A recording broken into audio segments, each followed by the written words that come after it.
எல்லா பெண்களையும் நாம பார்க்கிறோம். யாராவது நம்ம மேல கோவப்படுறாங்களோ? சில பேர் பார்த்தா கோவம் வருது. ஐயா, அவன் பார்வை அப்படிங்க, அவன் பார்வை அப்படி. நான் என் நண்பன் ஒருத்தனை ரொம்ப காலத்துக்கு பிறகு திருவாரூர்ல பார்த்தேன். வரதராஜி, என்ன அடே நீ செம்மோடி வேலா, எவ்வளவு நாள் ஆச்சு உன்னை பார்த்துன்னா, வா நம்ம வீட்டில் போய் ஒரு காப்பி குடிச்சிட்டு போகலான்னு. அதுதான் நான் செஞ்ச தப்பு. அவன் நல்லவன் இல்லைன்னு எனக்கு தெரியும், மாறி இருப்பான் போல காலத்துலன்னு நினச்சிக்கிட்டு சரி வான்னு வீட்டுக்கு அழைச்சிட்டு போனேன். என் மனைவி காப்பி கொண்டு வந்து கொடுத்தாங்க, குடித்தான். இவங்க யாருன்னு கேட்டான். என் மனைவிப்பா அப்படின்னு.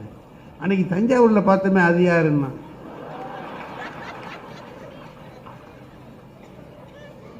அவன் போயிட்டான்.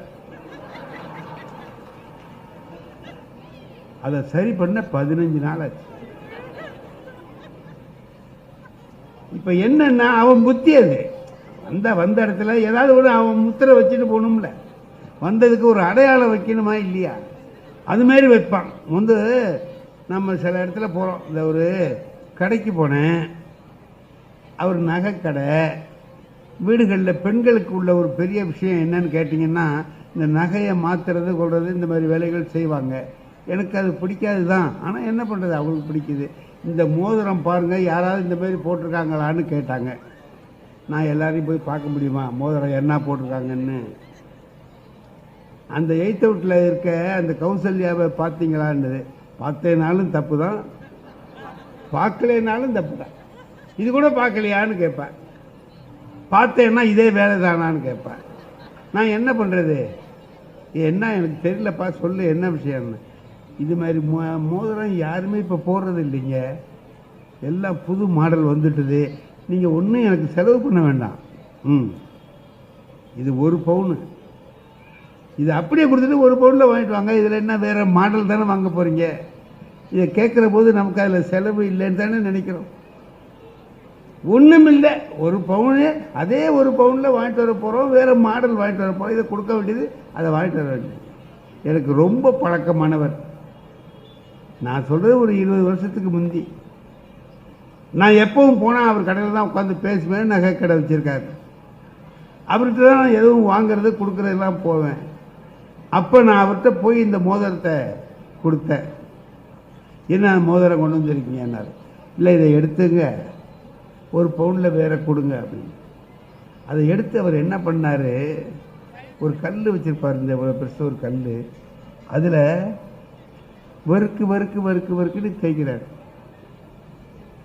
எனக்கா என்ன மோதிரமே போயிடுமோ அப்படின்னு பார்த்துக்கிட்டே இருக்கிறேன். அவர் சும்மா கேட்கல, அப்பா சௌகரியமாக இருக்காங்களான்னு தேய்ச்சார். எங்கள் அப்பா சௌகரியமாக இருக்கிறதுக்கு நீ ஏன்டா இந்த தேய்ப்பு தேய்க்கிற அப்படின்னுட்டு. எங்கள் அப்பா செத்து 9 வருஷம் ஆச்சுங்களே, என்ன என்கிட்ட சொல்லவே இல்லைன்னு அதுக்கு ஒரு 4 தேய்ப்பு தேய்ச்சிட்டான். சரி போதும் நம்ம கொடுத்துருவோம் அப்படின்னு பார்த்துட்டு அப்புறம் வேலையை பாருங்க அப்படின்னு. அம்மா சௌகரியமாக இருக்காங்களான்னு அப்புறம் தேய்க்காரு. அம்மா தான் அதுக்கு முந்தையே செத்து போயிட்டாங்களேயான்னு. ஐயோ அதையும் நீங்கள் சொல்லலையேன்னு.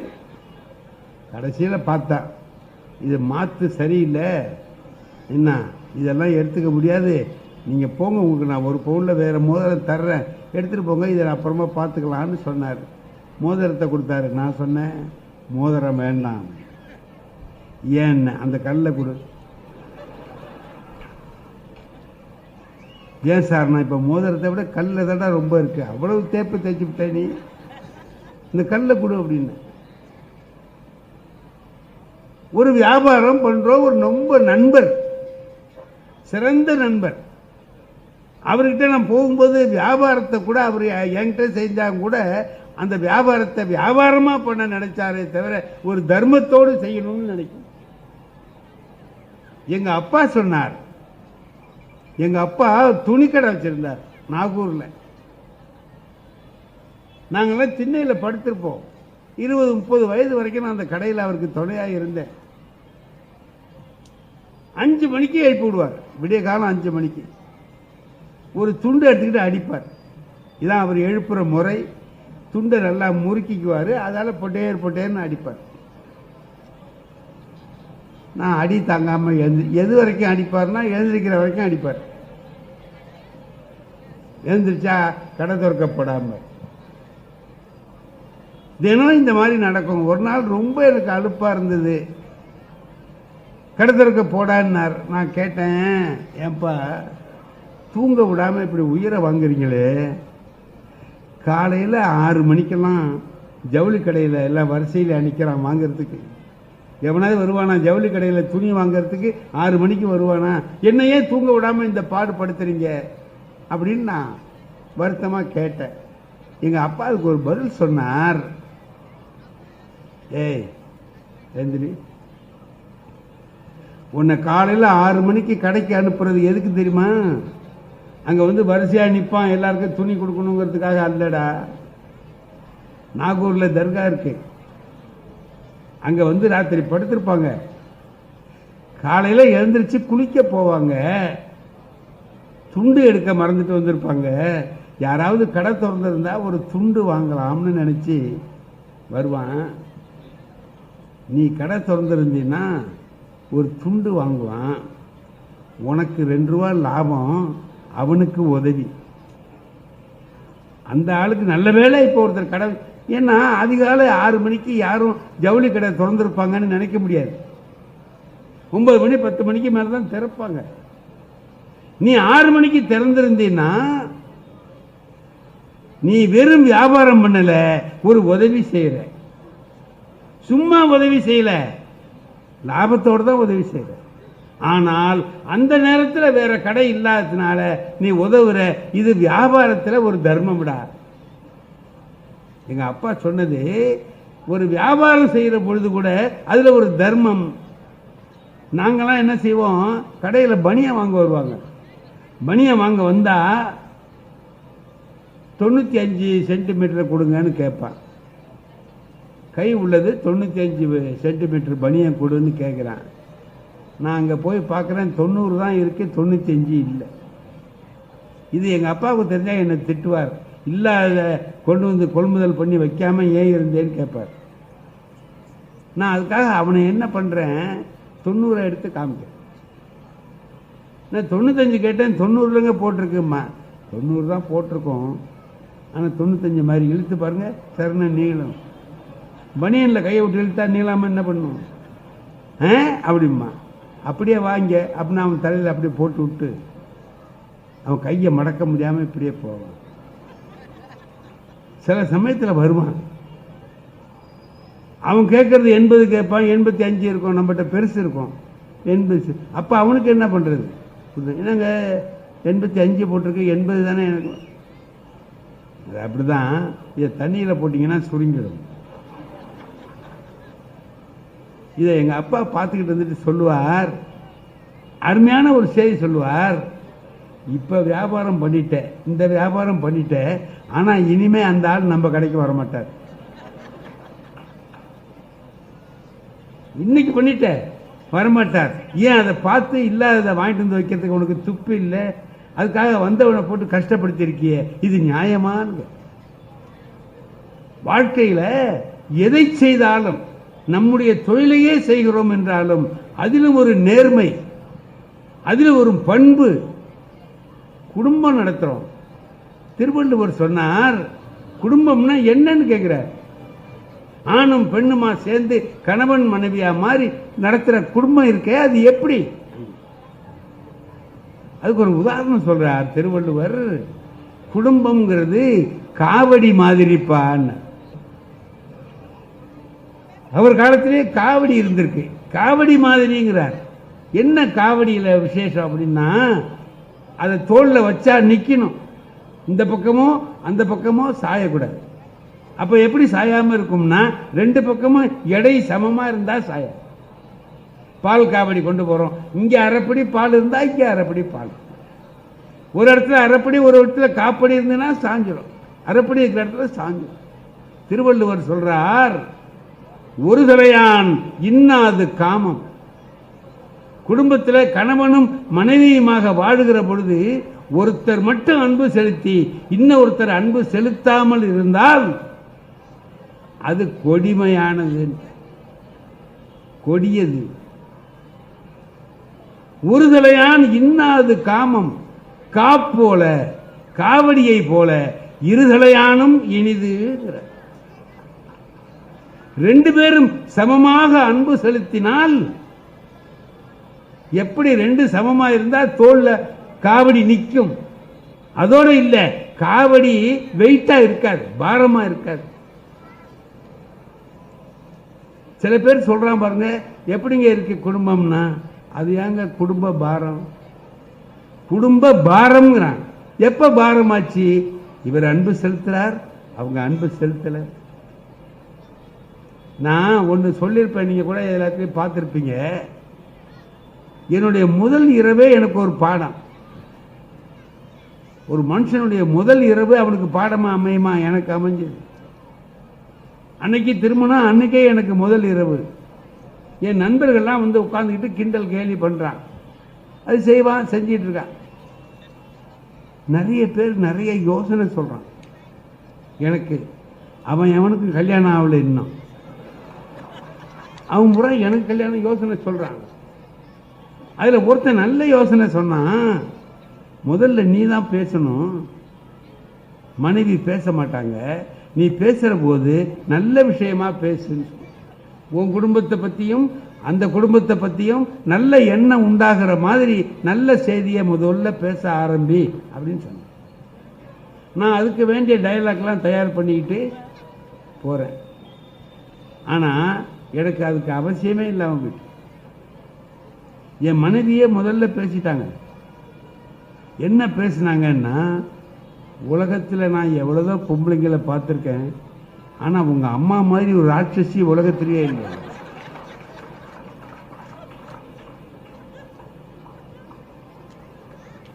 இப்போ எனக்கு எப்படி இருக்கும்? நான் 25 வருஷமா எங்கள் அம்மாவை பார்த்துட்டு இருக்கேன். எங்கள் அம்மாவை எனக்கு தெரியும். இந்த பொண்ணு இன்னைக்கு தான் வந்திருக்கு. வந்தது சொல்லுது என்கிட்ட, உங்கள் அம்மா மாதிரி ராட்சசி உலகத்தில் வேற யாரும் இல்லைன்னு சொல்லு. இப்போ நான் என்ன செய்யலாம்? என்ன செய்யலாம்? ஒரே ஒரு அறை விட்டு போடி வெளியேன்னு விரட்டலாம். அது ஒன்றும் பெரிய விஷயம் அல்ல. ஆனால் அறிவு சொல்லிச்சு, ஏய் வந்தா வந்த வேலையை பாருடா,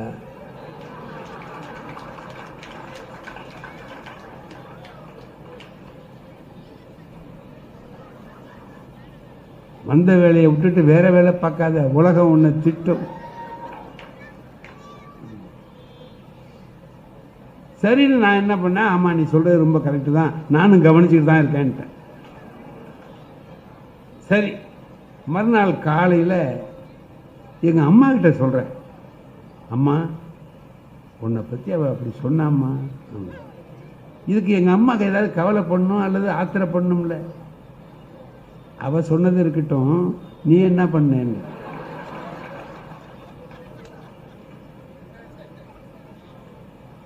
நான் அனுசரித்து போயிட்டம்மான்னு. அதான்டா சரி. உங்கள் அப்பா கிட்ட நான் சொன்னதை விட அவள் ஒன்றும் ஜாஸ்தியாக சொல்லடா.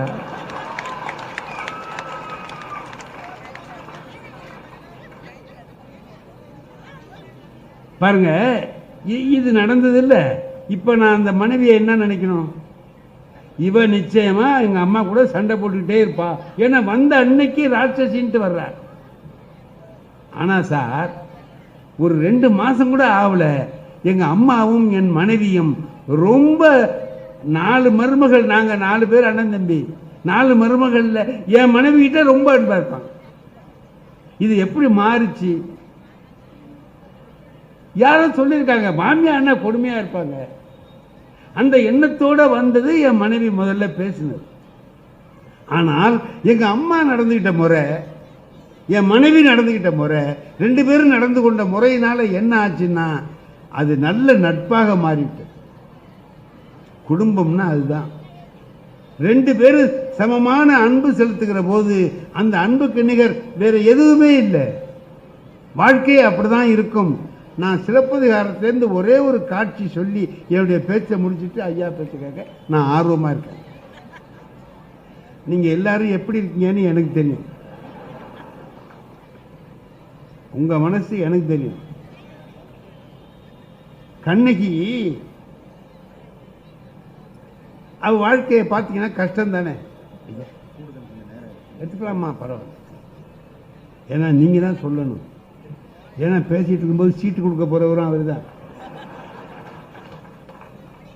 சீட்டு கொடுக்க போகிறவரே பரவாயில்ல பேசுங்கன்னா பேசிடலாம். அது கண்ணகியினுடைய வாழ்க்கை நாமெல்லாம் நினச்சி வருத்தப்படும்படியான வாழ்க்கை இல்லைங்களா? திருமணம் ஆகுது. திருமணம் ஆகி சில காலம் வாழ்றான்.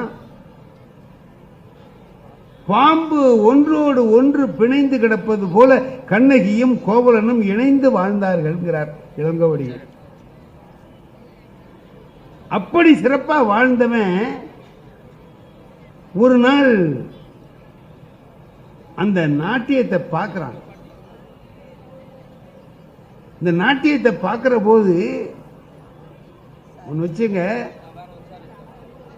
நான் பேசுறேன், நீங்க நிறைய கூட்டமா உட்கார்ந்துருக்கீங்க. நீங்க எல்லாரும் பேசிட்டு உட்கார்ந்துருந்தீங்கன்னா என்னால பேச முடியுமா? என் பேச்ச கவனிச்சு கேட்டீங்கன்னா எனக்கும் பேசணுங்கிற ஒரு ஆசை உண்டாகும். ஜேசுதாஸ் கச்சேரி சென்னையில் பாடுறார். ஒரு 2 பேர் எதுக்க உட்கார்ந்துக்கிட்டு அவங்களுக்குள்ள பேசிட்டு இருக்காங்க. பெரிய மனிதர்கள், மியூசிக் அகாடமியில் நடக்குது. பெரிய மனிதர்கள் அவங்க 2 பேரும் உட்கார்ந்து பேசிக்கிட்டே இருக்கிறாங்க. துணைன்னு இவன் என்ன பேசுறான், அவன் என்ன பேசுறான். இவர் கச்சேரி மேற்கொண்டு பாட முடியல, கஷ்டமா இருக்கு. இப்போ அவங்கள என்ன செய்யறது? அதை ஒரு நிதானமாக இவங்களை கொண்டு வரணுங்கிறத பார்த்தார். பாட்டை நிறுத்திட்டு அவங்க 2 பேரையும் பார்த்து கேட்டார், gentleman, am I disturbing you? நான் உங்க பேச்சுக்கு இடையூறா பாடிக்கிட்டு இருக்கேன் நான் கேட்டேன். அவங்க நிறுத்திட்டாங்க. இதுதான் ஒரு கௌரவமா சொல்லி திருத்துறது தான். அதுக்கு பிறகு அவங்க பேசல. யோ பேசாத, ஆமா அப்படிதான் பேசுவேன் அப்படின்னு சொல்லுவான். அப்படி இல்லாம செய்யணும்னு சொன்னால் அந்த அன்பான முறை, நான் உங்க பேச்சுக்கு இடைஞ்சலா இருக்கிறேனுங்களா அப்படின்னார். நேற்று இப்போ அங்க கச்சேரி நடக்குது. மாதவி இங்க நடனம் ஆடிட்டு இருக்கிறான். எதுக்க உட்காந்து பார்த்துட்டு இருக்கிறான் கோவலன். அத்தனை பேர்லையும் நான் பார்த்துக்கிட்டே இருக்கிறேன். யாரோ ஒருத்தர் நான் பேசுறத ரொம்ப ரசிக்கிறார். நான் என்ன செய்வேன்? அவரையே பார்த்து பேசுவேன். அவர் ரொம்ப கேட்கிறார், ரசிக்கிறார். இப்ப கோவலன் உட்கார்ந்து ரசிக்கிறான் அந்த நடனத்தை. அவன் ரசிக்கிற முறை மாதவிக்கு ரொம்ப பிடிச்சு போச்சு. இப்ப என்ன பண்றா, நடனம் ஆடுற போதே அப்படியே பொதுவா எல்லாரையும் பார்க்கிறா. அதுக்கு பிறகு கோவலனை நோக்குறா. எல்லாரையும் பொதுவா பார்க்கிறா. அவன் நல்லா ரசிக்கிறத பார்த்த உடனே அவனை நோக்கினாள். இவங்க 2 பேரும் பார்த்துக்கிறாங்க. அதுக்கு பிறகு என்ன செய்து, அவன் ஒரு சிறந்த கலைஞன் என்பதனால என்ன பண்றான், அடுத்து என்ன நடக்கும்னு தெரிஞ்சுக்கிட்டான்.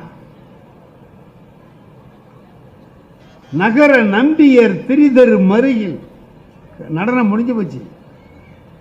ஒரு கிழவி கூனி கையில் ஒரு மாலையை எடுத்துக்கிட்டு எங்க இந்த நகர இளைஞர்கள்லாம் திரிந்து கொண்டிருப்ப, நடந்துகிட்டு இருக்கிறதுன்னு சொல்லல, திரிகிறதுன்னு சொல்றான்.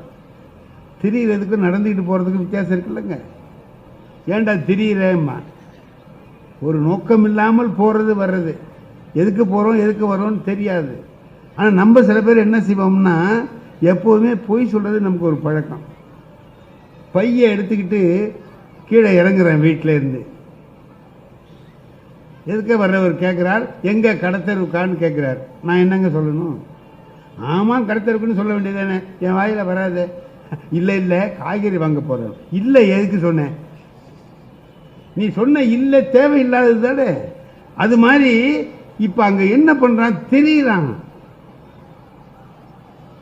அதாவது இளைஞர்கள் தவறான நோக்கத்தோடு தெரிகிற ஒரு தெருவில் ஒரு இடத்துல ஒரு கிழவி கையில் மன்னன் பரிசாக கொடுத்த மாலையை கொடுத்து நிறுத்தி 100 10 அடுக்கிய 8 பொன் கடை பெறுவது இம்மாலை. மாலை வாங்குனர் சாலும் நம் கொடிக்கு. அவர் சொல்றார் 1008 கழஞ்சி பொன். இந்த மாலைய யார் வாங்குறாங்களோ அவர்களுக்கு மாதவி உரியவள் இந்த கிழவி. அது மாதிரி ஏலம் போடுறாளா? இல்லை. அழகான ஒரு வார்த்தையை பயன்படுத்தினார் இளங்கோவடிகள். மாலை விலை பகர்வனர் போல்வதோர் பான்மையின் நிறுத்த. அதுக்கு என்ன அர்த்தம் தெரியுமா? மாலையை விலை சொல்லி விற்பது போன்ற பாவனையிலே நின்றாள். அப்ப என்ன பொருள்னா, அதுக்கு யார் வந்தாலும் விற்க மாட்டா, கோவணம் வருவான்னு தெரியும், அவன் வரும்போது இதை சொல்லுவான். மாலை விலை பகர்வனர் போல்வதோர் பான்மையின் நிறுத்த. இவன் என்ன பண்ணா, கையில் 1008 கழஞ்சி பொண்ணு வச்சிருக்கான் சார். எவனாவது கையில் அவ்வளவு எடுத்துட்டு போவானா? உள்ளூர்ல இருக்கிறவன் கடத்தருக்கு போற போது 10,000 ரூபாய் எடுத்துட்டு போவான. அவன் 1008 கழஞ்சி, இதுக்கு 1008 கழஞ்சி பொன் சொல்லுவான்னு தெரிஞ்சு கையில எடுத்துட்டு போறான். கொடுத்தான், வா போட்டுக்கிட்டு. இளங்கோவடிகள் எழுதுறார், வடுநீங்கு சிறப்பின் தன் மனையகம் மறந்து. குற்றமற்ற சிறப்பை உடைய கண்ணகியின் வீட்டை மறந்துட்டு, துறந்துட்டு இல்லை, மறந்துட்டு அவ வீட்டில் போய் இருந்துட்டான். 13 ஆண்டுகள் அங்கேயே இருக்கிறான். இப்ப இவ இருக்கா. என்கிட்ட ஒருத்தன் கேட்டான், ஏன் சார் 13 வருஷம் அவன் இங்க இருந்தான்னு சொல்றீங்களே, கோவலனுக்கு அப்பா அம்மா இருக்காங்க, கண்ணகிக்கு அப்பா அம்மா இருக்காங்க, இவங்கெல்லாம் அதை பத்தி கவலைப்படலையா, இவங்க ஒன்றும் நடவடிக்கையே எடுக்கலையான்னு என்கிட்ட கேட்டான். நான் சொன்னேன், அவனும் யார் வீட்டில் இருந்தானோளோ. ஏன்னா சமுதாய நிலை அப்படி இருந்தது. அவனுவ அவன் அப்பா அம்மா வீட்டில் இருந்தானா வேற வீட்டில் இருந்தானோ, அவன் எப்படி வருவான்? கேட்டானா ஓங்கதி என்னன்னு கேட்டானா என்ன பண்றது? வந்தான், வந்தவன் இங்கே தங்கிட்டான். 13 வருஷத்துக்கு பிறகு மனம் மாறுகிறது. மாறின உடனே கண்ணகி நினைப்பு வருது, மறந்திருந்தது நினைவுக்கு வருகிறது. நேரா அவ வீட்டுக்கு வர்றான். இப்ப அந்த நேர்கொண்ட பார்வையை பாருங்க எப்படி இருக்குங்கிறது. அதுக்காக தான் நான் இதை சொல்றேன். இப்ப அவன் வர்றான் சார். இப்ப வர்றவன் என்ன ஆகுறான்? ஐயோ நாம இப்படி தப்பு பண்ணிட்டோமேன்னு நினைச்சு வருத்தப்பட்டு இதுல இருந்து எப்படா மீள்றதுன்னு நினைச்சு கண்ணகி கிட்ட போய் அப்படியே காலில் விழுந்து மன்னிப்பு கேட்கலாமா அப்படின்னு நினைச்சுக்கிட்டு வர்றான். அப்படி கேட்கல, அப்படி நினைச்சுக்கிட்டு வர்றான். வந்தவன் என்ன பண்ணான்? வந்தான், ஐயோ இப்ப அவன் சொல்றா, அவ தோழி தேவந்திங்கிறவ சொல்றா, இந்த பாரு நீ இப்படியே இருந்தா நடக்காது கதை, நாம என்ன செய்யணும் தெரியுமா? இதுக்கு ஒரு பரிகாரம் இருக்குன்னா. இப்ப எந்த ஜோசியரை கேட்டாலும் உடனே பரிகாரம் சொல்லுவான். அவனுக்கு தெரிஞ்ச கோயிலை சொல்லி அந்த கோயிலுக்கு போனா சரியா வந்தோம்னா அந்த குருக்களுக்கும் இவருக்கும் தொடர்பு இருக்கும். நான் இன்னால அனுப்பியிருக்கேன் வருவான் பார்த்துக்கம்மா, அதில் இவனுக்கு கொஞ்சம் பங்கு கொடுப்பான். அதான் பரிகாரம்ங்கிறது, அதுதான், வேற பரிகாரம் கிடையாது. அவ சொல்றா பரிகாரம் சொல்றா. தேவந்திங்கிறவ அவ பார்ப்பன தோழி. அவ சொல்றா, சோமகுண்டம் சூரிய குண்டம் துறை மூழ்கி இதுக்கு திருவெண்காட்டுக்கு போனீங்கன்னா அந்த 2 குளமும் இப்ப இருக்கு. சூரியன் குளம், சந்திரன் குளம், 2 குளத்திலையும் மூழ்கி காமவேல் கோட்டம் சென்று வழிபாடு செய்தால் பிரிந்த கணவன் வந்து சேர்வான், எதிர்காலத்திலும் நீ கவலை இல்லாத நல்வாழ்வு வாழலாம்னு சொல்றார். இப்ப அதுக்கு என்ன சொல்லணும்? இல்ல அது பண்ணுவாங்க சளிதாங்க. அப்ப அவர் சொல்றா, அதுக்கு கண்ணகி என்ன பதில் சொல்றா தெரியுமா? அவருடைய பார்வை எவ்வளவு உயர்ந்த பார்வைங்கிறதுக்காக சொல்றேன். பீடன்று, ஒரே வார்த்தை தான், பீடன்று. இதுக்கு என்னங்க அர்த்தம்? அது பெருமை இல்லைன்னா யாருக்கு பெருமை இல்லை? இவளுக்கு பெருமை இல்லையா? கோவலனுக்கு பெருமை இல்லையா? ஒரு குடும்ப பெண்ணுக்கு பெருமை இல்லை. பொது இலக்கணம் சொல்றாளா என்ன? அப்ப இப்ப ஒருத்தர் சொல்ற, அதாவது தன்னை பிரிந்து சென்றிருக்கிற கணவன் இருக்கானே, நான் இப்படி போய் வழிபட்டு நான் கேட்டேன் அப்படின்னு சொன்னால் அது அந்த கணவனுக்கு மரியாதை இல்லை. அவனுக்கு அவனே விட்டுட்டு போயிருக்கிறான், அவனுக்கு மரியாதை இருந்தா என்ன, இல்லைன்னா என்ன? அவன் அதை நினைக்கல.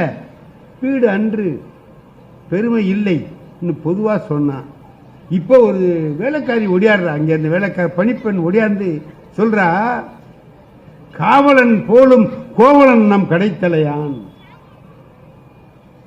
மகாராஜா மாதிரி கோவலன் இதோ வந்து நிற்கிறார். இவ போய் அவனை வரவேற்கிறார். இப்ப என்னங்க சொல்லணும்? இவ்வளவு நாள் பிரிஞ்சு இருந்துட்டான், தப்பு பண்ணிவிட்டான், இங்க வர்றான், வந்த உடனே என்ன சொல்ல, உன்னை பிரிஞ்சிருந்தது எனக்கு வருத்தமா இருக்கு, ஒரு வார்த்தை சொல்லலாம்ல. கோவலன் என்ன சொன்னான் தெரியுமா? சலந்தரு கொள்கை சலதியோடு ஆடி குலம் தரு வான்பொருள் குன்றம் தொலைத்த இளம்பாடு நானு தரும் எனக்கு. அந்த வஞ்சகியோடு சேர்ந்து வாழ்ந்து நான் வைத்திருந்த குன்று போன்ற செல்வம் போயிட்டுதே, அதை நினைச்சு வருத்தப்படுறேன். இப்ப அது வருத்தத்துக்கு இன்னும் கொஞ்சம் வருத்தம் கூட. அப்ப நீ என்ன பிரிஞ்சதுல வருத்தம் இல்லை, பணம் போனது வருத்தமா இருக்கணும் இல்ல. உன்னோடு வாழ வேண்டிய வாழ்க்கையை இழந்து விட்டேனேன்னு சொல்லல, உனக்கு நான் தர வேண்டிய இனிமையான வாழ்க்கையை தரவில்லையே, அதுக்கு வருத்தப்படல. பணம் போயிட்டே, குன்றம் தொலைத்த இளம்பாடு நானு தரும் எனக்கு. இதுக்கு என்ன சொல்லலாம்? ஒரு கொடுமையான பார்வை அந்த பெண்ணுக்கு இருந்திருந்தால், அவனை பழி வாங்கணுங்கிற எண்ணம் இருந்திருந்தால் என்ன சொல்லலாம்? நீ இவ்வளவு நாள் போன, அது உனக்கு பெருசா தெரியல, பணம் போனதுதான் பெருசா தெரியுது இல்ல, என் வாழ்க்கை போனது உனக்கு பெருசா தெரியலையாடா? கேட்கலாம்ல, கேட்கல. பணம் போயிட்டேன்னு வருத்தம் பண்றீங்க அதானே? ஆமாண்ணா, கவலைப்படாதீங்க, சிலம்பு உல கொண்டு என்கிட்ட சிலம்பு இருக்கு, இதை வைத்து இழந்த பொருளை ஈட்டி விடலாம். ஏன்னா அவளுடைய சிலம்பு அவ்வளவு உயர்ந்தது, அதை அவ காலில் போட்டுக்கல, உள்ள வச்சிருக்கா. அதனால சொன்னா சிலம்பு உல. இன்னும் நீங்க கொண்டு போனதில் அது போகல, அது என்னுடைய கன்னி பருவத்தின் அடையாளமாக சேர்த்து வைத்திருக்கிறேன், அது உபயோகப்படும் வாங்கன்னா. போன உடனே என்ன சொல்றான்? வா மதுரைக்கு போவோங்கிறான். இதை விட கொடுமை ஏதாவது உண்டுங்களா? 13 ஆண்டுகளுக்கு கழிச்சு வந்திருக்கிறான், வந்தவன் சொல்றான் வா மதுரைக்கு போகலாம். இந்த ஊர்ல இருந்து என்னால சின்ன வியாபாரம் பண்ண முடியாது, எங்க அப்பா ஏற்றுமதி இறக்குமதி வாணிகம் செய்கிறார், உள்நாட்டில் வியாபாரம் பண்றார், அதை விட்டுட்டு நான் வந்து இந்த ஊர்ல ஒரு சின்ன ஒத்த கடை வைக்க என்னால முடியாது, வா மதுரைக்கு போகலாம். அதுக்கு அவன் என்ன சொன்ன தெரியுமா? இதோ வந்துட்டேன், இதோ வந்துட்டேன். 2 பேரும் சேர்ந்து போறாங்க. அந்த மதுரையுடைய இந்த பூம்புகாரனுடைய எல்லையை தாண்டாங்க. கண்ணகி கேட்கிறா, எங்க இருக்கு மதுரைன்னு கேட்கிறா. அது மதுரையா இது மதுரையான்னு கேட்கிறான்னா அவளுக்கு உலகமே தெரியாது. மதுரைங்கிறது அடுத்த ஊருன்னு நினைச்சிட்டு இருக்கா, பக்கத்து தெருவு தான் மதுரைன்னு நினைச்சிட்டு இருக்கிறா.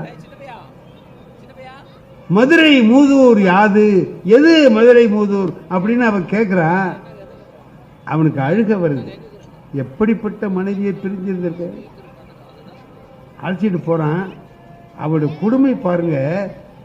ஒரு சாமியார், பெண் சாமியார் ஒரு அம்மா இருக்கு, கவுந்தி அடிகள்னு. அந்த அம்மாட்ட போய் வழி கேட்குறான். மதுரைக்கு எப்படியே போனால் சுலபமான வழி, மனைவியோட போகணும், பாதுகாப்பான வழி எதுன்னு கேட்குறான். இதுக்கு அந்த அம்மா என்ன சொல்லணும்? வழிதானே சொல்லணும். அந்த கவுந்தி அடிகள் என்ன சொல்கிறாங்க? நானும் மதுரைக்கு தான் போகலான்னு இருக்கேன், வாங்க சேர்ந்து போகலாம். இப்போ அந்த பெண்ணோட மனம் என்ன பாடுபடும். 2 பேரும் தனிமையாக நடந்தாவது போகலான்னு நினச்சிக்கிட்டு இருந்தா, அதுக்கு சாமியார் கூட வந்தா. சாமியாருக்கு ஏதாவது இங்கிதம் தெரியுமா? தெரியாது. அதை கூட வருதேன்னு நினச்சி அதை பற்றி கவலைப்படல, போகிறாங்க. இதையெல்லாம் விட கண்ணகி இந்த சாதாரண துன்பங்களினாலே மனம் கலங்கி விடவில்லை என்பதற்கு ஒரு அடையாளத்தை இளங்கோவடிகள் இடையில காட்டில் போகும்போது நடக்கிறத ஒன்று காட்டுறார். ஒரு 2 பேர் வர்றான், ஒரு பெண்ணும் ஒரு ஆணு 2 பேர் வர்றாங்க. 2 பேரும் குடிகாரர். சில சமயத்தில் குடிகாரர்கள்ட்ட மாட்டிக்கிட்டோம்னா ரொம்ப கஷ்டம், ரொம்ப கஷ்டம். ஒருத்தர் கேட்குறான், குடிச்சுட்டு நிற்கிறான், அவன் கூட இன்னொருத்தன் இருக்கான். 2 இவனை விட அவன் குடிச்சிருக்கான், அவனை விட இவன் குடிச்சிருக்கான். 2 பேரும் குடிக்காரன். டியூப் லைட்டை காட்டி இது சூரியனா சந்திரனான்னு பேசிக்கிறான் 2 பேரும். இது சூரியன்னா அவன், இவன் சந்திரன்னா. அப்போ அந்த ஊர் குறுக்கலையா வந்தார். இந்த இவரை கேள்டான்னா, யோ சொல்லியா இது சூரியனா சந்திரனா? சூரியன்னா இவன் அடிப்பான், சந்திரன்னா இவன் அடிப்பான். இப்போ நம்ம தப்பிச்சுட்டு போகணும், என்னடா பண்ணலான்னு. சார், நீங்கள் ரொம்ப பெரியவாளாக இருக்கீங்க, நான் வெளியூர், இந்த ஊரில் எப்படின்னு எனக்கு தெரியாது, அதனால் என்னை விட்டுடுங்கன்ட்டு அவன் போயிட்டான். குடிகாரங்கிட்டேருந்து தப்பிக்கிறது எப்படி அப்படிங்கிறத அவர்கிட்ட கற்றுக்கலாம். இந்த 2 பேர் வர்றான், குடிச்சிட்டு இருக்கான். கல்லா கழிவகன், அறிவில்லாதவன் முட்டாள், அதோட குடிச்சிருக்கான். 2 பேரும் குடிச்ச, அந்த பெண்ணும் குடிச்சிருக்கா, அந்த ஆணும் குடிச்சிருக்கா. கவுந்தி அடிகள்கிட்ட கேட்குறான், மன்மதனும் ரதியும் போல இருக்கிறார்களே, இவர்கள் யார்? இவங்க யாருன்னு கேட்குறான் அந்த வந்தவங்க 2 பேரும். இவர்கள் என் மக்கள், இவங்க 2 பேரும் பிள்ளை, என் பிள்ளைங்க அப்படின்னு. இப்போ அந்த குடிகாரன் கேட்குறான், 2 பேரும் உன் பிள்ளைங்கிறீங்க, அவங்க 2 பேரும் படகிறத பார்த்தா கணவன் மாதிரி மனைவி மாதிரி இருக்கு, உங்க பிள்ளைகளே 2 பேரும் கல்யாணம் பண்ணிக்குவாங்களா? ஒருத்தர் அண்ணன் தங்கச்சியை கல்யாணம் பண்ணிக்குவானான்னு கேட்குறான். இப்போ கவுந்தி அடிகளுக்கு கோபம் வந்துட்டு, குணம் என்னும் குன்றியேறி நின்றார் வெகுளி கணமேயும் காத்து. ஒரு நிமிஷம் கூட அவங்களால் தாங்க முடியாது.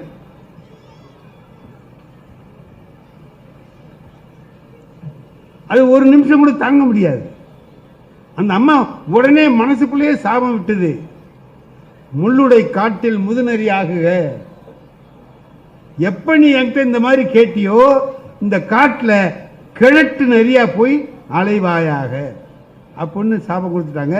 இப்போ 2 பேர் நின்றுக்கிட்டு இருந்தவன், அவன் ஆண் நெறியா போயிட்டான், பெண் நெறியா போயிட்டா. 2 பேரும் நிற்கிறாங்க. அவன் சாபம் விட்டதும் கண்ணகிக்கு தெரியாது. ஆனா இது நடந்திருக்கிறத பார்த்த உடனே அவன் கேட்டதுல இந்த அம்மா மனசு வருத்தப்பட்டு சாபம் கொடுத்துட்டு போல இருக்குன்னு தெரியுது. இப்ப கண்ணகி சொல்றா, அம்மா கவுந்தடிகளை கும்பிடுறா, அம்மா அவங்க அறிவு இல்லாதவங்கம்மா, அறிவு இல்லாதவர்கள். அவர்கள் ஏதாவது பேசினால் மூதறிவாளர் அதை பெரிதா கொள்ளலாமா? மன்னிச்சிட வேண்டாம், அவங்களுக்கு போய் சாபம் கொடுத்துட்டீங்களே. சரி, சாபம் கொடுத்ததை உங்களால் திரும்ப வாங்க முடியாது. நான் சொல்றேன், அதுக்கு உய்தி யாதன உரைப்பீர். அதுக்கு என்ன, அதுல தப்பிக்கிறது எவ்வளவு நாள்? அதுக்கு இருந்து கொஞ்சம் மாற்றம், சாப விமோசனம் சொல்லுங்க. இந்த அம்மா சொன்னிச்சு, நீ கேட்கறதுனால 1 வருஷம் அவங்க இருந்துட்டு மறுபடியும் அடைவாங்கன்னு சொல்லி சொன்னான். இந்த இடத்துல கண்ணகி என்ன ஆகிறா, ஒரு மாபெரும் துறவி, சமண துறவி அவ கவுந்தி அடிகள். அந்த துறவியினுடைய மனத்தை விட உயர்ந்த மனம் கண்ணகிக்கு இருக்கு. கர்ணன் இருந்தானே, கடைசியில் அவன் வாழ்க்கை என்ன ஆச்சுன்னு பார்த்தீங்கன்னா, அடிபட்டு கிடக்கிறான். அந்த காட்சியை நீங்க நினைச்சு பாருங்க. வாரி வாரி வாரி வாரி கர்ணனுடைய வாழ்க்கையை நீங்க நினைச்சு பார்த்தீங்கன்னா, நமக்கு எல்லாருக்கும் என்ன சொல்லுவாங்க தெரியுமா? மாதா, பிதா, குரு, தெய்வம். இது 4 தான் நமக்கு துணை. அம்மா, அப்பா, நம்முடைய ஆசிரியர், தெய்வம். இது 4ம் துணை. அவனுக்கு என்ன, கர்ணனுக்கு என்ன கதின்னு பார்த்தீங்கன்னா, அம்மா பெற்ற உடனே ஆத்துல விட்டா. வளர்த்து ஆளாக்க வேண்டியவ பெற்ற உடனேயே ஒரு பொட்டியில வச்சு விட்டுட்டா. பெட்டி கேஸ் மாதிரி போறான். அப்பா யாரு? சூரிய பகவான். அவன் இவனை கண்டுக்கவே இல்லை. தந்தைக்கு என்னடா கடனா? சான்றோன் ஆக்குதல் தந்தைக்கு கடனே. அவனை சான்றோனாக ஆக்க வேண்டிய தந்தை ஆக்கல. சரி, குரு பரசுராமர் இவனுக்கு குரு. அவர்கிட்ட போய் தான் படிக்க போனான். அவர் என்ன சொல்றார்? நான் சத்திரியர்களுக்கு சொல்லித்தர மாட்டேன், பிராமணனுக்கு மட்டும்தான் சொல்லிக் கொடுப்பேங்கிறார். இவனுக்கு தான் யாருன்னு தெரியாதே. பிராமணனா, சத்திரியனா, வைசியனா, சூத்திரனா தெரியாது. ஏன்னா இவங்க அம்மாவும் தெரியல, அப்பாவும் தெரியல. எடுத்து ஒருத்தன் வளர்க்குறான். அவன் சொல்லிட்டான், உன்னை நீ ஆற்றுல வந்த, நான் உன்னை வளர்க்குறேன்பா, அவ்வளோதானே தவிர உன்னை பெற்ற தந்தையோ தாயோ நாங்கள் அல்ல அப்படின்னு அதிரதன் சொல்லிட்டான். இப்போ என்ன பண்றான்? வாத்தியார்கிட்ட போனா அவர் சொன்னாரு, இப்போ என்னடா பண்ணலாம், நான் எப்படியாவது படிக்கணுமே, படிக்கணுங்கிற ஆர்வம் இருக்கு. அந்த காலத்தில் சார், இப்போ இருக்கிற நிலைமை எப்படி நாம் முன்னேறி இருக்கோங்கிறதுக்கு ஒரு அடையாளம் சொல்கிறேன். ஒரு வாத்தியார் என்ன பண்ணுறார், ஒரு கிராமத்தில் இங்கேருந்து போகிறார், ஆற்றுல இறங்கிட்டார். அவருக்கு நீச்சல் தெரியாது, அக்கறைக்கு போகணும், பள்ளத்தில் மாட்டிட்டார். கத்துறார், எனக்கு நீச்சல் தெரியாது, யாராவது காப்பாற்றுங்கோ காப்பாற்றுங்கோன்னு கத்துறார். மாடு மேய்ச்சிட்டு இருக்கான் ஒரு பையன், அங்கேருந்து ஓடியாந்தான். அவர் குடுமையை பிடிச்சி அப்படி தூக்கிட்டான். அவன் தெரிஞ்சு செஞ்சானா தெரியாமல் செஞ்சானான்னு தெரியாது. தண்ணியில் மூழ்கிறவனை முடியை பிடிச்சி தான் தூக்கணுங்க. கையை காலை பிடிக்காத நம்மளை இழுத்துருவான். எங்கள் பள்ளிக்கூடத்தில் ஒரு டாக்டர் வந்து ஃபர்ஸ்ட் எய்டு சொல்லிக் கொடுக்குறார் பிள்ளைகளுக்கெல்லாம். எங்கள் பள்ளிக்கூடத்துக்கு எய்த்தாப்புல பெரிய குளம் இருக்குது, அதனால யாராவது விழுந்துட்டா எப்படி காப்பாற்றணுங்கிறத சொல்லிக் கொடுக்குறார். அவன் முடியை பிடிங்கப்பா, கையை காலை பிடிக்காதீங்க, நீ காப்பாற்றணும்னு நினச்சிங்கன்னா கையை காலை பிடிக்காதீங்க, உங்களை இழுத்துருவான், நீங்கள் பாதுகாப்பாக இருக்கணும், அப்படியே அவன் முடியை பிடிச்சி தூக்குங்க அப்படின்னு சொல்லி கொடுத்தாரு. ஒரு பையன் கேட்டான், அவன் மொட்டை அடிச்சிருந்தா என்ன பண்ணுறதுன்னு. அவர் டாக்டர் கொஞ்சம் ஜாலியான ஆள், அவன் தலைவிதின்னு விட்டுடுறான்ட்டு. இப்போ அவர் முழுவிட்டாரு. அவன் தெரிஞ்சோ தெரியாமலோ முடியை பிடிச்சி தூக்கிட்டான். தூக்குனவன் கரையில் கூட சேர்க்க வேண்டியதானே. அவன் அங்கேயே கேட்குறான், சார் வாத்தியார் ஐயா, உங்களை காப்பாற்றிடுறேன், எனக்கு படிப்பு சொல்லி தரீங்களான்னு. வாத்தியார் ஐயா, உங்களை நான் காப்பாற்றிடுறேன், எனக்கு படிப்பு சொல்லி தரீங்களான்னு. இதுக்கு அவர் என்ன சொல்லணும்? சொல்லித்தரேன்டா வாடான்னா கொண்டு விட்டுருவான். அவர் அது சொல்ல, ஆற்றுக்கு நடுப்புறவே 2 பேரும் பேசிக்கிறான் பாருங்க. உன் அப்பன் படிச்சிருக்கானான்னு கேட்டான். கிடையாதுங்க. உன் தாத்தா? உன் தெருவில் எவனாவது படிச்சிருக்கானா? இல்லை. உன் ஊரில்? கிடையாதுங்க. என்னை விட்டுட்டு நான் செத்து போறேன்ட்டார். இதாங்க கதை. இதுக்கு என்ன அர்த்தம்? படித்தவங்க குடும்பத்தில் இருக்கிறவனுக்கு தான் படிப்பு வரும். அப்பம் படிக்கலையா, தாத்தா படிக்கலையா, உனக்கு வராது. சுட்டு போட்டாலும் உனக்கு வராது. இதுதான் பழைய கொள்கை. இன்னைக்கு என்ன ஆயிருக்கு? இன்னைக்கு என்ன ஆயிருக்கு? ஏழை எளிய மக்கள்ல எத்தனை பேர் இது வரைக்கும் படிக்காதவன் இன்னைக்கு படிக்கிறான்.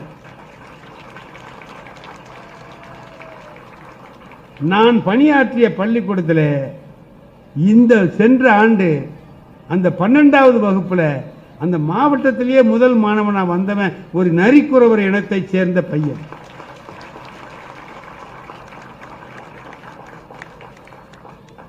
எப்படி வந்துச்சு? வராதுன்னு சொல்ல. இப்ப அவரு பரசுராமன் என்ன கேட்கிறான்? ஐயரா இருந்தா சொல்லிக் கொடுப்பேன், பிராமணனா இருந்தா சொல்லிக் கொடுப்பேன். இவன் என்ன பண்ணான்? ஒரு 4 நாள் கழிச்சு பூநூல் போட்டுக்கிட்டு திருநீர்லாம் அப்படி போட்டுக்கிட்டு, திருநீர் போடுறதுலே நல்லா தெரியணும்னா கொஞ்சம் தண்ணியில் குழைச்சி போட்டோம்னு வைங்க, அது ஒரு 4-5 நாளைக்கு தாங்கும். சில பேர் பார்த்தீங்கன்னா நம்மால் சொல்லுவான், அவரை பாடுற காலைல எழுந்துச்சி குளிச்சுட்டு கடையை திறக்கிறார், எப்படி குளிச்சுட்டு திருநீர்லாம் இட்டுக்கிட்டு வந்திருக்கிறார். இந்த பாரு டீ கடைக்காரன் கையில் பீடியை வச்சுட்டு நிற்கிறான், இவன்கிட்ட குடிக்க மனசு வருமா? அவன்கிட்ட போவானா? அப்புறம் எனக்கு தான் தெரியும், அவர் 4 நாளாக இதே இதில் இருக்கிறார், இன்னும் 2 நாள் ஆகும் அவர் குளிக்கிறதுக்கு. அதுக்கு இது தாங்குது, அதுக்கு அந்த தந்திரத்தை கற்று வச்சிருக்கிறார். இப்போ அப்படிலாம் போயிடுது. இப்போ இவன் என்ன பண்ணான்? போய் நின்னான் ஜோரா போட்டுக்கிட்டு, ஐயர்னு நினைச்சா. இவன் சொல்லலை, இவன் வாயால நான் பிராமணன்னு சொல்லல, அவர் சேர்த்து கல்வியை சொல்லிக் கொடுக்கிறார். ஆனால் ஒரு நாள் இந்த வண்டு வந்து கடிச்சதெல்லாம் உங்களுக்கு தெரியும், சினிமாவில் பார்த்துருக்கீங்க நீங்க.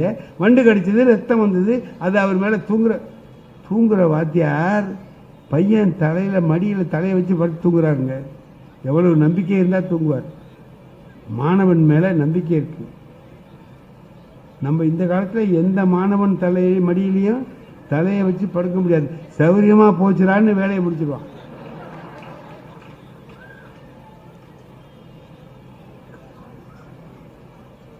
இந்த வண்டு கடிக்குது, ரத்தம் போகுது, அவன் மேல பட்டுட்டு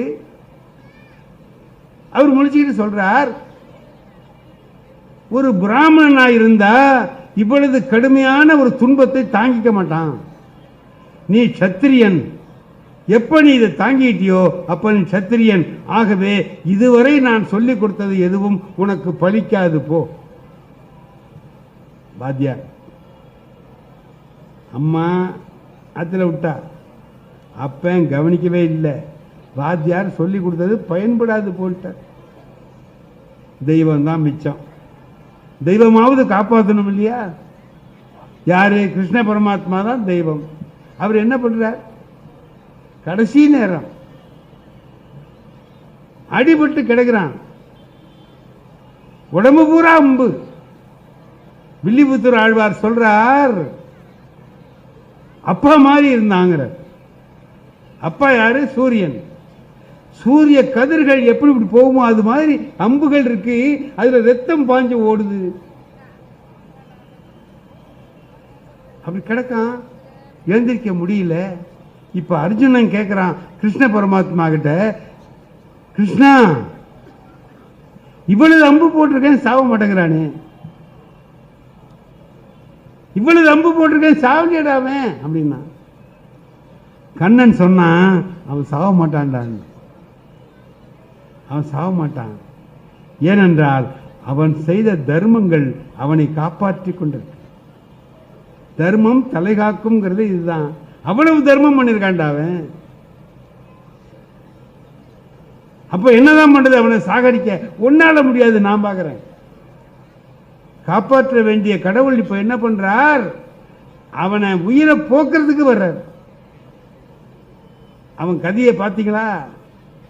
அம்மா, அப்பா, ஆசிரியர், இப்ப தெய்வம். எதுக்கு வருது? உயிரை எடுக்கிறதுக்கு. போகாத உயிரை எப்படி அவன் தர்மம் இருந்து காப்பாற்றுது. இப்ப வந்து நிக்கிறான் கண்ண பரமாத்மா. சார், நம்ம எல்லாம் பொய் சொல்லக்கூடாதுங்கிறாங்கல்ல. நம்ம பொய் சொல்லலாமா? சொல்லக்கூடாது. கடவுள் பொய் சொல்லலாமா? சொல்லலாம். அது சொல்லியிருக்காரு. கண்ண பரமாத்மா என்ன பண்றார்? போய் சொல்றார். இவர் கிழ அந்தணன் வேடத்தில் போறார். போய் இருந்துகிட்டு கர்ணங்கிட்ட சொல்றார், மேருவினிடை தவம் பூண்டேன், ஈண்டிய வறுமை பெருந்துயர் உழந்தேன்கிறார்.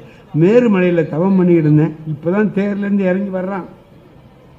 சொல்றான், மேருமலையில் தவம் பண்ண, ரொம்ப வறுமை கஷ்டமா இருக்கு, இயைந்தது ஒன்று இக்கணத்து அருள்வார், உன்னால முடிஞ்சது ஏதாச்சும் இருந்தா கொடுப்பான். கர்ணன் சொன்னான்,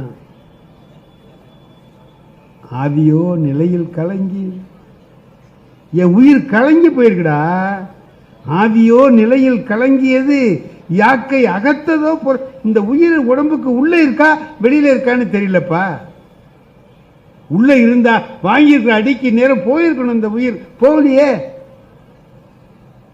யாக்கை அகத்ததோ புறத்ததோ அறியேன்.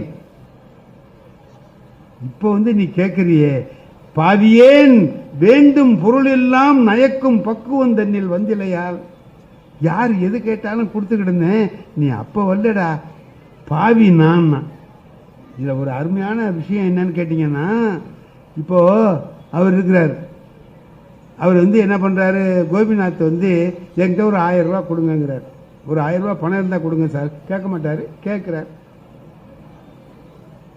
இப்போ நான் என்னங்க சொல்லணும், எனக்கு கொடுக்க மனசு இல்லை, கொடுக்கறது இல்லை, இல்லைன்னு சொல்லவும் முடியாது, ரொம்ப வேண்டியவர், என்ன பண்றதுன்னு. அட பாவி, ஒரு அரை மணி நேரம் முந்தி வந்திருக்க கூடாது? யாரு பாவி? அவரு அரை மணி நேரம் முந்தி வந்திருக்க கூடாது. இப்பதான் ஒருத்தர் வாங்கிட்டு போறார், அரை மணி நேரத்துக்கு முந்தி வந்தாலும் இதை தான் சொல்லுவார், இதே செய்தி அரை மணி நேரத்துக்கு முன்னாடி சொல்லியிருப்பார், அவ்வளவுதான். இப்போ அரை மணி நேரம் முந்தி வந்திருக்க கூடாது அப்படின்னு சொல்லும்போது என்ன சொல்றார், பாவின்னு என்ன சொல்றார். கர்ணன் என்ன சொல்றான் தெரியுமா, பாவியேன்னா, பாவி பயலாகிய நான் யாருக்கும் எது கேட்டாலும் கொடுத்துக்கிட்டு இருந்தேனடா, அப்ப நீ வரலையே, உனக்கு உதவி செய்கிற புண்ணியம் எனக்கு கிடைக்கலையே, நான் பாவின்னா. உயிர் போற நேரத்திலையும் அவன் நிலை தவறாது பேசுகிறான். இப்ப உனக்கு என்ன வேணும், ஏதாவது என்கிட்ட இருக்கிறத கேளுன்னா. கர்ணன் சொன்னான், கர்ண பரமாத்மா சொன்னார், நின் புண்ணியம் அனைத்தும் உதவுக, நீ இதுவரைக்கும் சேர்த்து வச்சிருக்க பார் புண்ணியம், அது எல்லாத்தையும் கொடுன்னார். இப்ப என்ன ஆகணும், மனம் ஆத்திரமடையணுமா இல்லையா? ஏண்டா பாவி பேரு, கொடுத்து கொடுத்து தாண்டா நான் இந்த நிலைமைக்கு வந்திருக்கேன், இங்கேயும் வாங்கிறதுக்கு வந்துட்டியான்னு ஏதோ ஒரு காலால முடியலனாலும் இன்னொரு காலால உதைப்பான். ஆனா கர்ணன் என்ன பண்ணா, சந்தோஷப்பட்டானா, நல்ல வேலை இருக்கிறத கேட்டேன், என்கிட்ட புண்ணியம் இருக்கு, இதோ தர்றேன் அப்படின்னு கொடுக்குறான். எப்படின்னா, ஒன்றியபடி இவன் கேட்டான், நின் புண்ணியம் அனைத்தும் உதவுக என்றாலும் அவன் என்ன பண்ணான், இந்தப்பா என் புண்ணியம் எல்லாம் கொடுக்குறேன், அதுக்கு ஒரு வார்த்தை சொன்னான், உனக்கு கேட்க தெரியலடா கண்ணா, நான் புண்ணியத்தை கொடுத்தா அதுல ஒரு புண்ணியம் வரும்ல, புண்ணியத்தை கொடுத்தா அது ஒரு புண்ணியம் வந்தோம், அது இருந்து என்ன காப்பாத்துமா இல்லையா? அது தெரியாம நீ கேட்கிற, நான் சரியான வார்த்தை சொல்றேன் பார், யான் செய் புண்ணியம் அனைத்தும் உதவினேன். செய் புண்ணியம்னா என்ன அர்த்தம் தெரியுமா? வினைத்தொகை போனாங்க. இந்த இலக்கணம் தமிழ் வாத்தியார் வந்தாலும் அந்த மாதிரி தான் இலக்கணம் சொல்லுவான்னு வருத்தப்படாதீங்க. தமிழ் வாத்தியார்களுக்கு அந்த பழக்கமும் உண்டு. ஒரு பையனும் தமிழ் வாத்தியாரும் 2 பேரும் போறாங்க. தரையோட தரையா இருந்தது கிணறு, வாத்தியார் தெரியாம காலை வச்சுட்டார், உள்ள வந்துட்டார். அது ராமநாதபுரத்தில் ஆழமான கிணறு. இப்போ உள்ள போயிட்டு இருக்கார். பையன் சத்தம் போட்டான், வாத்தியார் கிணத்துல விழுந்துட்டார், தமிழையா கிணத்துல விழுந்துட்டார், ஒடியாக்கோ ஒடியாக்கோன்னா. அவர் உள்ள போறவர் போக வேண்டியதானே. போறவர் அங்கேருந்தே சொல்றாரு, விழுந்துட்டார்னு சொல்லாத, விழுந்து கொண்டிருக்கிறார்னு சொல்லு.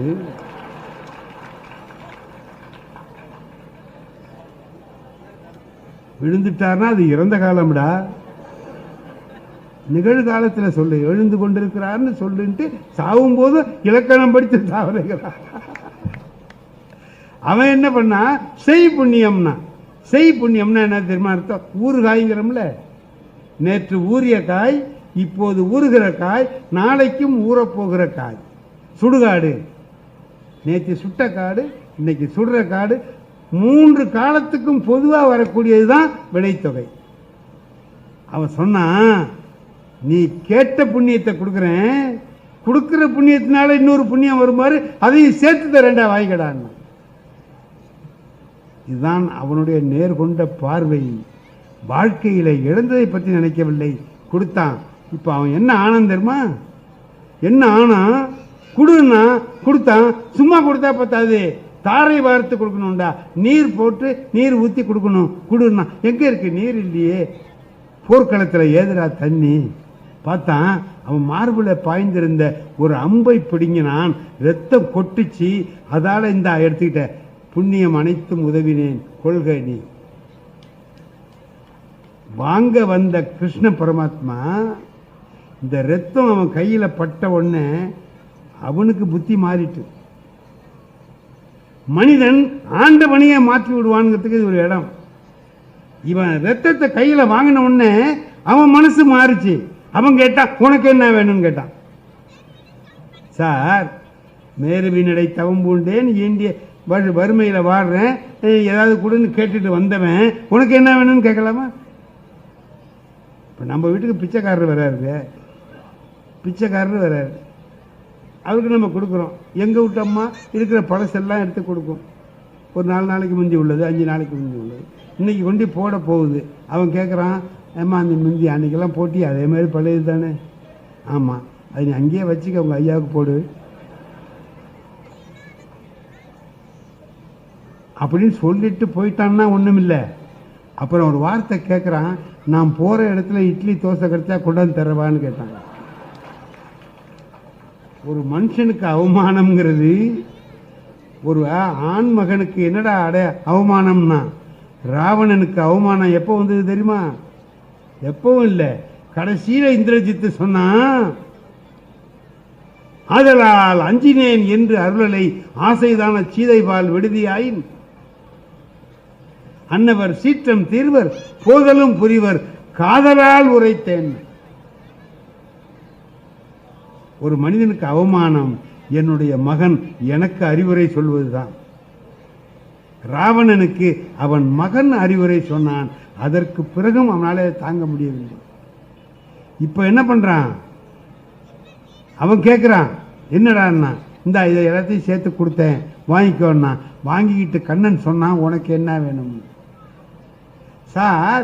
அந்த நேர்கொண்ட பார்வைனா எந்த நேரத்திலும் மாறாத பார்வை.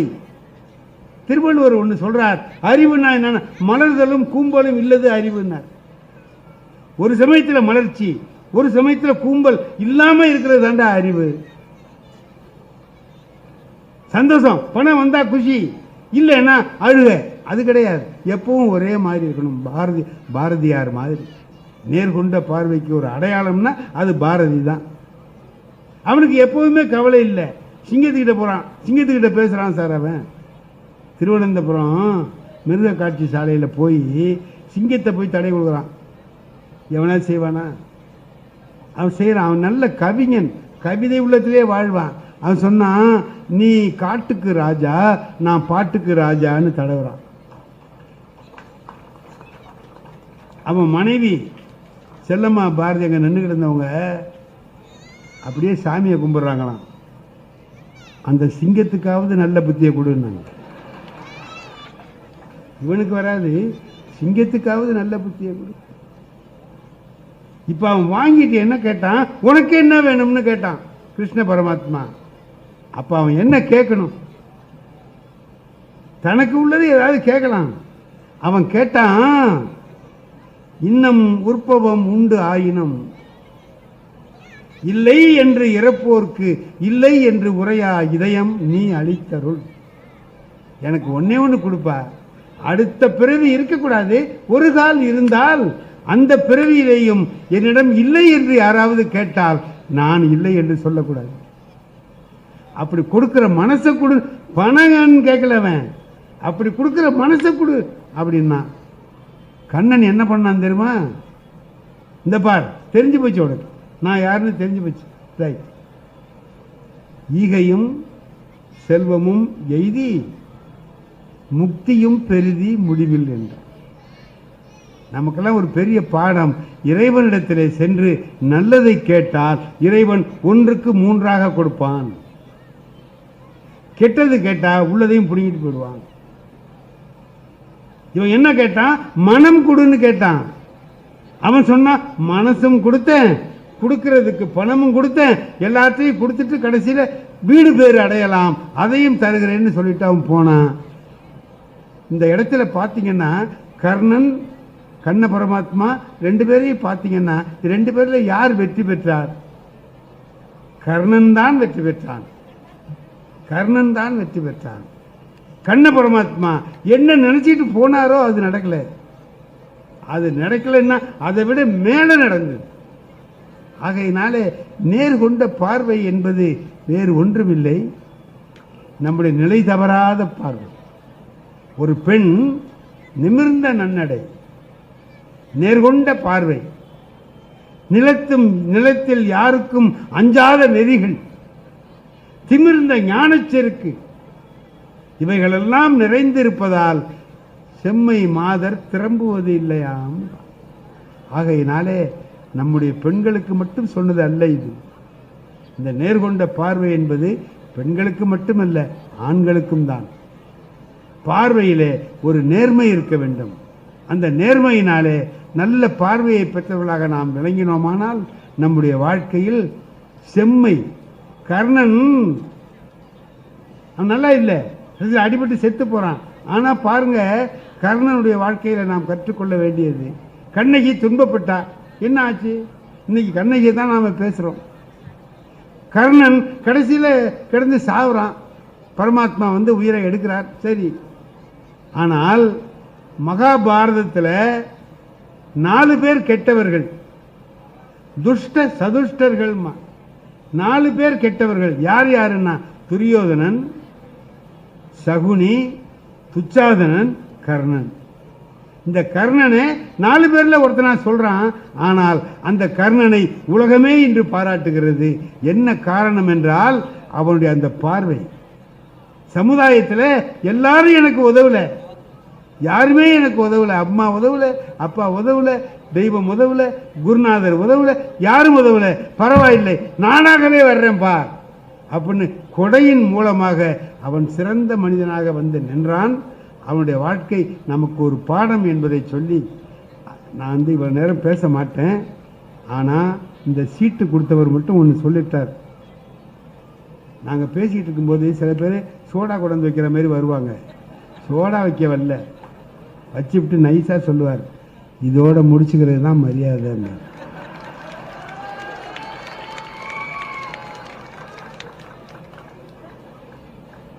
இப்போ அவரு கொண்டாந்து சீட்டு கொடுத்தது, இன்னும் கொஞ்சம் நேரம் பேசுங்க, அதான சார் கொடுத்தீங்க, ரைட். ஏன்னா நான் இப்போ கேட்டால் அவர் ஆமான்னு தான் சொல்லணும், வேறு வழி இல்லை. இவ்வளோ நேரம் பேசியாச்சு, வேறு என்ன பண்ணுறது? நான் நேர்கொண்ட பார்வைன்னு சொல்கிறோம்ல, அதுக்கு ஒரு உதாரணம் சொல்கிறேன்.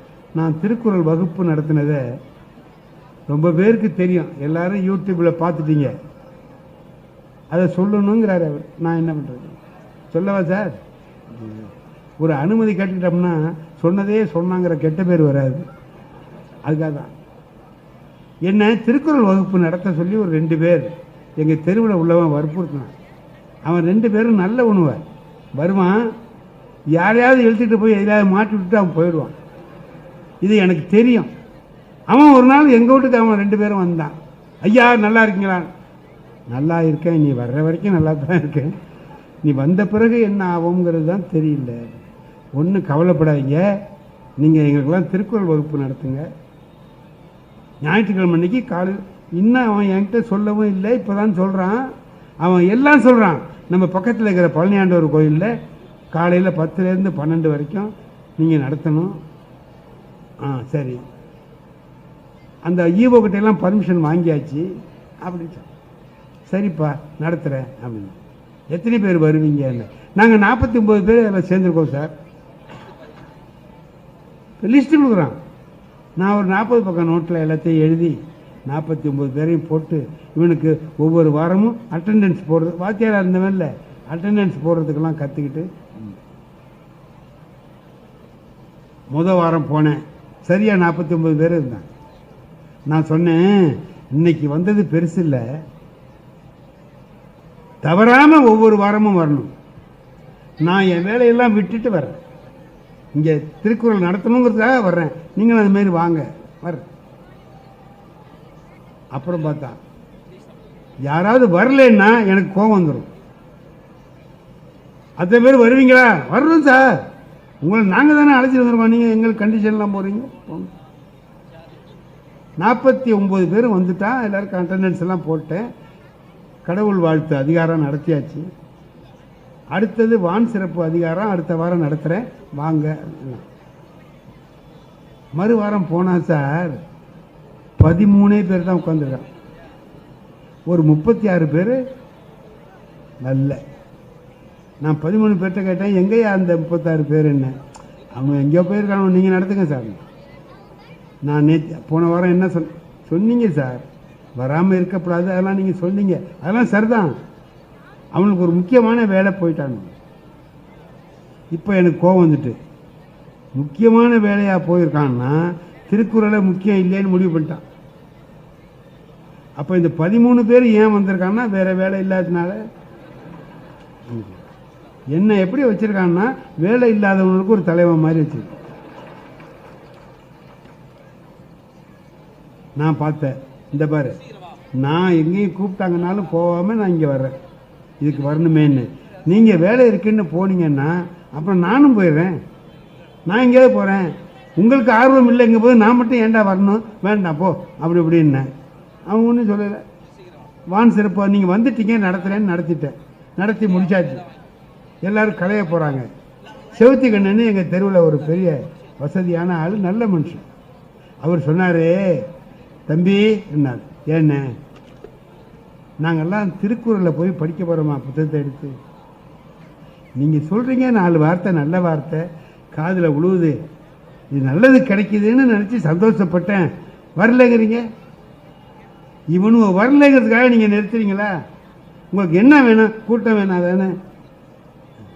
அடுத்த வாரம் நான் சேர்க்குறேன், நீங்கள் வந்துடுங்க. கூட்டத்தை சேர்க்கறது என் வேலைன்ட்டு. என்னென்ன செய்வீங்க என்ன அதை பற்றி நீங்கள் கவலைப்படாதீங்க, நீங்கள் வாங்க, உடனே போயிடாதீங்க. சரி. அடுத்த வாரம் போகும்போது இந்த கோயில் பக்கம் போகிறேன்.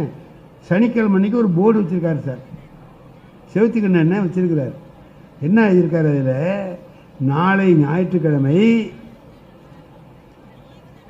காலை 10 to 12 வரை இந்த திருக்கோயிலில் திருக்குறள் வகுப்பு நடைபெறும். நடத்துபவர் புலவர் சண்முக வடிவேல். அனைவரும் வருக. அதோட கோடு போட்டார், அது முடிஞ்சு போச்சு. கீழே குறிப்பு, விநியோகம் சர்க்கரை பொங்கல் புளியோதரை.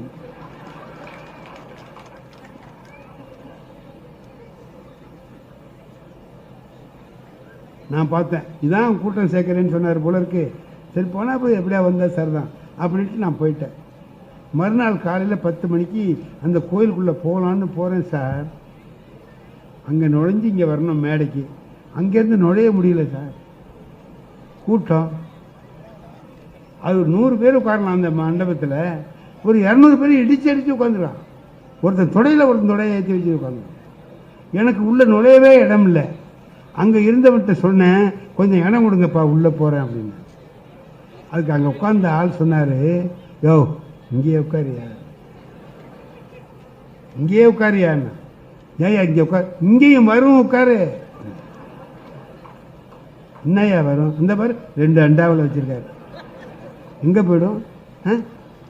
லேட்டாக வருவீங்க, முந்தி போய் திங்கணுமா? உட்காரு.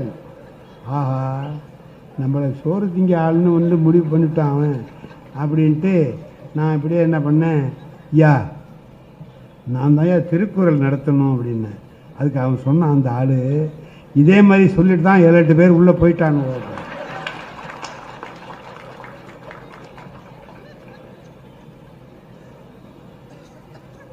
இனிமேல் நம்ம ஒன்றும் செய்ய முடியாது, அது சொன்னாலும் விட மாட்டேங்கிறான். இப்படி கையை கட்டினேன், விவேகானந்தர் மாதிரி ஒரு போஸ்ட் கொடுத்தேன் அப்படின்னு.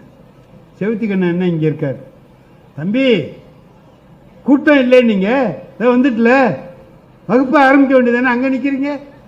நான் நிற்கல, என்ன உள்ளே விட மாட்டேங்கிறாருன்னு சொன்னார். தம்பி ஐயாவுக்கு இடம் கொடுங்கடா, ஐயா தானே திருக்குறள் நடத்தணும் அப்படின்னாரு. அப்படியா?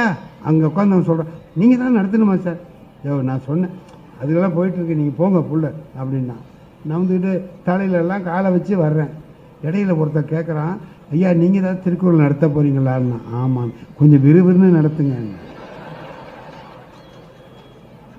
நான் என்ன நினச்சிட்டு இருக்கேன், திருக்குறளை விறுவிறுன்னு கேட்கணும்னு ஆசைப்படுறான் போல இருக்குன்னு நினச்சிக்கிட்டு நடத்துறையான்னு சந்தோஷமாக போனேன். உட்காந்தேன், ஒரு 3 திருக்குறள் நடத்தினேன். எதுக்க ஒரு ஆள் உட்கார்ந்தார். ஐயா ஒரு சந்தேகம் இல்லைன்னார்.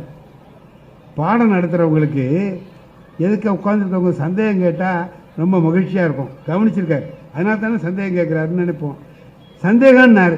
சொல்லுங்க ஐயா என்ன சந்தேகம்? இல்லை இன்னும் எத்தனை திருக்குறள் இருக்குன்னார். எதில்? புஸ்தகத்தில் என்ன எவ்வளோ இருக்குன்னு கேட்குறியா? அதில் எவ்வளோ இருந்தால் நமக்கு என்ன சார்? நீங்கள் இன்றைக்கி இன்னும் எவ்வளோ நடத்துவீங்க? அதான் 3 நடத்திருக்கேன் ஐயா, இன்னும் 7 இருக்குன்னு. 7ஆ? பக்கத்தில் உள்ளவன்ட்ட சொல்கிறான், இன்னும் 7 நடத்துவாராண்டா. 3க்கே அரை மணி நேரம் பண்ணியிருக்கிறார். இன்னும் 7ன்னா 1.5 மணி நேரம் ஆகும். நான் பார்த்தேன், யோ என்னய்யா 7ஆ 3ஆன்னு கேட்டுருக்க? திருக்குறள்னா உனக்கு என்ன கிள்ளிக்கிற மாதிரி ஆயிட்ட? திருக்குறள்னா உனக்கு என்னன்னு தெரியுமா அப்படின்னு. கிரெம்ளின் மாளிகையில் ஐயா டங்ஸ்டன் உலகத்தில் ஒரு அறை கட்டி அதுக்குள்ளே கொண்டு போய் திருக்குறளுடைய ஆங்கில மொழிபெயர்ப்பை வச்சு காப்பாற்றுறான்டா. உலகமே அழிஞ்சாலும் அது மட்டும் இருக்கிற மாதிரி எவ்வளவு கவலை இல்லாமல் வச்சு உலகத்தில் காப்பாற்றுறான். அந்த திருக்குறளை போய் நீ இப்படி இழிவாக பேசுறியே அப்படின்னு. டக்குன்னு அவன் பார்த்தான், என்ன சார் கோபமாக பேசுகிறீங்க? என்ன கோபமாக பேசுகிறீங்க? உங்களை திருக்குறள் நடத்த வேண்டாம்னு சொன்னேன். ஏதோ நீங்கள் தான் திருக்குறளையே காப்பாற்றுறதுக்கு அவதாரம் எடுத்தது மாதிரியும் நாங்கள்லாம் திருக்குறளுக்கு எதிரி மாதிரி பேசுகிறீங்க. உங்களை நடத்த வேண்டாம்னு சொல்ல சார். 10 என்ன 20 வேணாலும் நடத்துங்க, ஆனால் ஒன்று வச்சுங்க, ஆறி போனால் நல்லா இருக்காது.